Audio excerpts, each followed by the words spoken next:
რა არის ჩვენი დღევანდელი საჭმელი? სოკო გავაკეთოთ. სოკო იცი რა არის?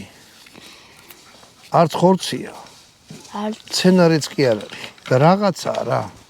ზუსტი განსაზღვრება რო თქვა, რომ რა არის, ვერ გაიგებ. მოკლედ სოკო გავაკეთოთ ბატონო დავით. გავაკეთოთ. სოკო არც მცენარეა. თან ხის სოკო არის ირმის ტუჩა. და რა ვიცი, არც ხილია, არც ბოსტნეული არ არის, არც ხორცია. რაღაცა შუაშია და თან ძალიან უსწავლოდ მრავლდება. მე რა მეყვარს. სოკო? გიყვარს ეგრე მოიტყვით არა ხელაღებით, სოკო არის ძალიან ბევრნაირი. შხამიანი, ბევრია. მე ყველი მეყვარს. სოკოებია თუ ამითი მოიწამნეთ 90% კიდე გააჩნია როგორი შხამი შეხვდება. მე რა ქვია? ეს არის ახლა ირმის მე ტუჩა. მეყვარს ნიყვი. ნიყვი ახლა კაი რამე ყვარებია, ხო იცი? ცუდია? მაგარია. ანუ ირმის ტუჩა ესეთი სოკო.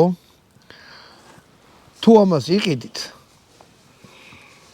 თუ არ იცით ჯერ ეგეთი ჯობია რომ საერთოდ ხელი არ მოკიდოთ ხეში სოკოს.